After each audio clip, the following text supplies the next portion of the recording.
Halo, nama saya Brian. Ini merupakan video presentasi proposal bab 3 yang merupakan bagian dari ujian akhir semester research methodology saya. Dalam 3.1 itu ada introduction.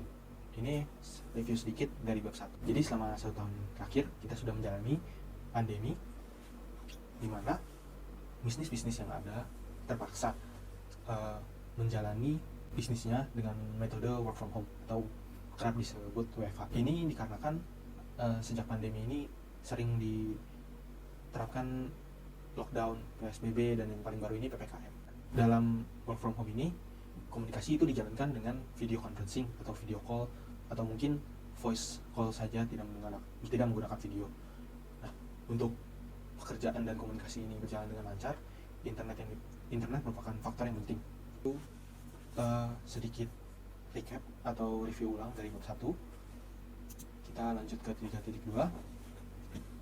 Dari introduction yang sudah saya jelaskan tadi, kita bisa menarik hipotesa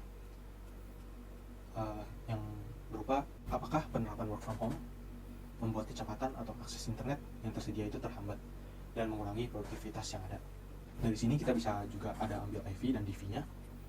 IV-nya itu work from home atau tidaknya, dan video conference itu dilakukan atau tidak.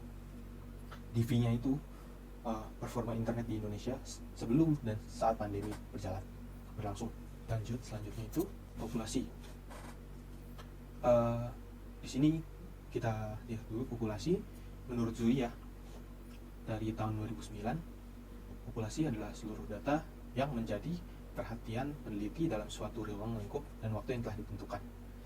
Jadi kalau kita ambil populasi dari definisi Zuria dari tahun 2009 ini, kita bisa dapat ambil populasinya penelitian ini seluruh individu yang bekerja selama masa pandemi PSBB PKM di dalam DKI Jakarta, lingkup DKI Jakarta.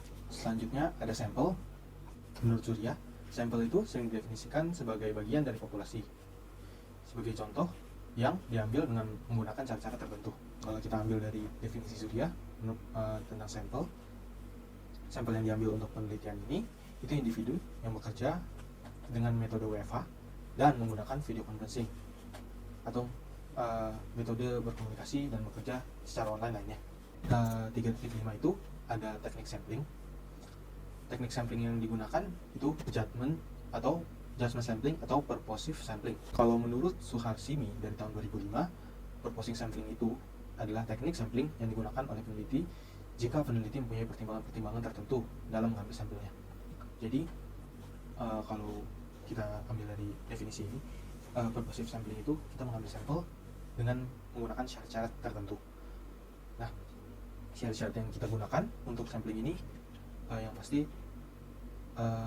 respondennya itu harus menggunakan metode WFH dalam bekerja dan menggunakan video conferencing atau metode berkomunikasi yang lain secara online pasti. Dan selanjutnya itu ada metode pengumpulan data. Nah, metode pengumpulan datanya ini kita menggunakan questionnaire. Kalau menurut Sugiono, questionnaire itu adalah teknik pengumpulan data dengan cara memberikan seperangkat pertanyaan dan pernyataan secara tertulis kepada respondennya.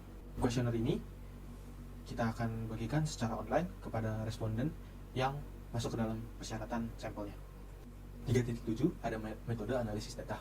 Metode yang akan kita gunakan untuk analisis data yang akan kita dapatkan itu menggunakan one sample disease test, karena hanya ada satu data. Kita tidak bisa menggunakan two sample karena data yang nanti kita akan dapat itu internetnya berkurang atau tidak. Kita bisa juga mengambil hipotesis dengan H0-nya itu tidak ada pengaruh kecepatan dan reliabilitasnya dengan adanya bekerja WFH, dan H1-nya ada pengaruh terhadap kecepatan dan reliabilitas dengan adanya metode WFH.